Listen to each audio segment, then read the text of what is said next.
Feliz sábado, hermanos. Las Escrituras nos dicen en la carta a los Romanos, en el capítulo 15, el versículo 4, que las cosas que antes se escribieron para nuestra enseñanza se escribieron, a fin de que por la paciencia y la consolación de las Escrituras tengamos esperanza.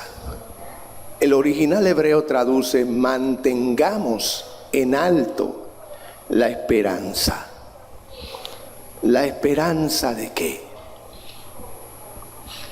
La esperanza de nuestra redención final. La esperanza del establecimiento de Dios, del reino de Dios, del establecimiento del reino de Dios en esta tierra. Dentro de esas cosas que antes se escribieron, hay algo que la hermana White dice que está lleno de muchas insinuaciones acerca del uso correcto de la música. Y esa parte que se escribió son precisamente los cantos de la Biblia. En la Biblia hay diferentes cantos y todos podemos observar que todo canto de la Biblia es el resultado, es la respuesta a un acto redentor de Dios. Es lo que expresa el alma cuando experimenta la presencia, la asistencia y la acción de Dios. Yo quiero compartir brevemente un versículo de un salmo. Precisamente Salmo es el cancionero de la Biblia, era el cancionero del pueblo hebreo.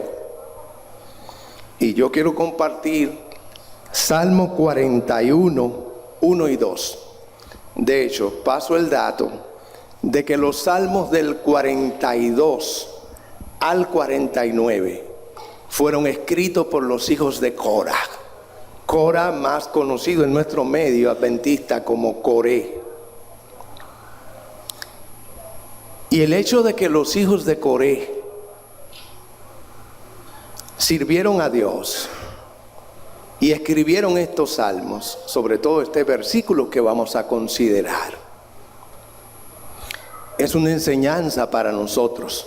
Ustedes recuerdan que Coré se rebeló contra el liderazgo de Moisés y de Aarón.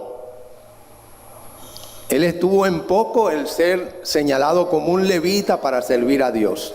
De hecho, todos nosotros estamos llamados a servir a Dios y tenemos que cuidar el levita que tenemos dentro.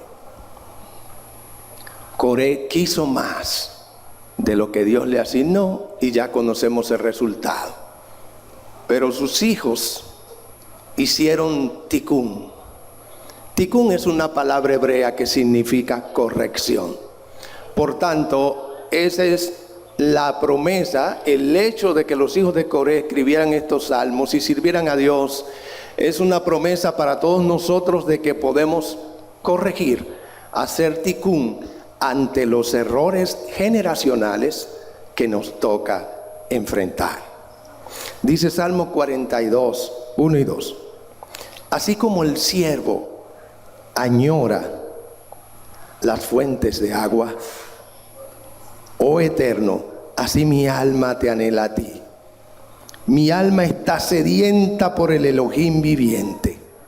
¿Cuándo podré estar delante de Elohim? Me disculpan porque yo estoy leyendo una versión traducida directo del hebreo al español. Por eso usted encuentra tal vez alguna diferencia con lo que usted está leyendo. Ahora noten, este anhelo ferviente por Dios, esta sed de Dios, ¿de dónde viene? Viene de haber experimentado la Shema. ¿Qué es la Shema? Es lo que está en Deuteronomio capítulo 6, versículo 5. Amarás al Señor tu Dios de todo tu corazón, de toda tu alma y con todas tus fuerzas, es decir, con todos tus recursos.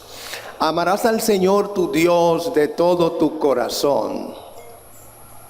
Significa que lo amarás con tus tendencias al bien, pero también con tus tendencias al mal. ¿Qué significa esto? Bueno, que lo bueno que tú y yo tenemos tendencia, inclinación a hacer, lo vamos a hacer no simplemente porque nos resulte natural, sino por honor y amor al Eterno.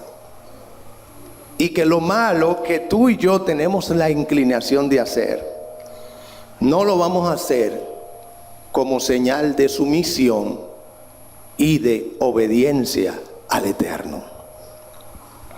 Con todos tus recursos, con todas tus fuerzas, quiere decir que lo amaremos a pesar de nuestras riquezas, a pesar de nuestras posesiones o a costa de nuestras posesiones. Para amar a Dios, la Shemá nos presenta 3 caminos. Primero, amar a Dios a través de la naturaleza. Tenemos que reconocer la majestad y el poder que hay detrás de una puesta de sol. Tenemos que reconocer la maravilla que hay en el hecho de que nosotros podamos ver, de que podamos oír, de que nuestro sentido del gusto pueda disfrutar los alimentos. Estas son cosas que muchas veces pasamos por alto. Y entonces, ¿qué hacemos? Vivimos pendientes de nuestras carencias, cuando si nos concentráramos y nos esforzáramos en reconocer las riquezas que Dios nos ha dado, pues nos daríamos cuenta que nuestras carencias son insignificantes. Amar a Dios a través de la historia. No solamente a través de la historia de cómo Dios ha preservado el pueblo de Israel, a través del cual trajo al Mesías, y que mediante los méritos de este, nosotros también tenemos herencia a las promesas del reino eterno de Dios, sino también a través del estudio de nuestra historia personal. Es importante, hermanos, que abandonemos la fantasía de que nuestros logros son el resultado de nuestros esfuerzos por sobrevivir a toda costa. No, nuestros logros son un obsequio del Eterno. Si Él no hubiese dado los talentos ni ordenado las circunstancias para que así fuese, no podrían darse. Por tanto, debe de haber gratitud y reconocimiento de que lo que el Eterno ha hecho en nuestra historia. Y cuando este anhelo por conocerle a Él sea ilimitado, este esfuerzo sea ilimitado, entonces estaremos amándole con toda la fuerza, con todo el corazón.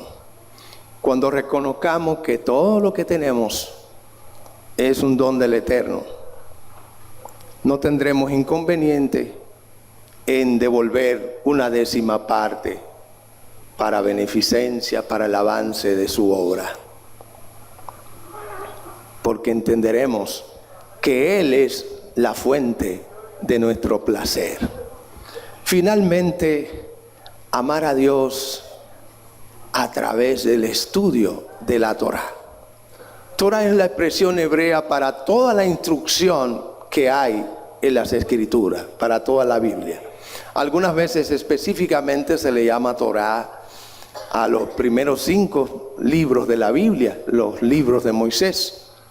Pero generalmente se le llama Torá a toda la instrucción que Dios ha dado. Cuando estudiemos en serio la Torá, al enfrentarnos ante algo en la Biblia que aparentemente no tiene sentido, nosotros nos esforzaremos en Dios por comprender ¿Por qué? Porque la Torá, al ser revelación de Dios, es perfecta. Y si algo me parece sin sentido, tiene un sentido. Y si perseveramos en escudriñar a su tiempo, a su manera, Dios va a revelar a nosotros el significado de lo que nos parece sin sentido. Otra cosa muy importante, al obtener el placer de obedecer a Dios, cada vez que nos enfrentemos con algo que contravenga la voluntad de Dios revelada en sus palabras, nosotros nos vamos a resistir y vamos a obedecer, no simplemente porque la Biblia lo dice, sino porque al entrar en alguna acción que contravenga la voluntad de Dios revelada en su palabra, nosotros entenderemos que eso va a crear una brecha entre nuestra relación con Él.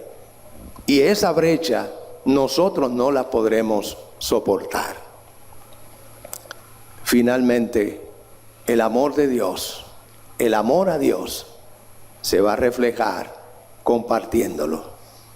La verdad es que cuando tengamos la conexión de vida con Dios, que para eso fuimos nosotros creados, a nosotros nos va a dar dolor ver a personas viviendo trivialidades cuando pueden disfrutar del más grande placer de la vida y propósito de la vida, estar en conexión con Dios.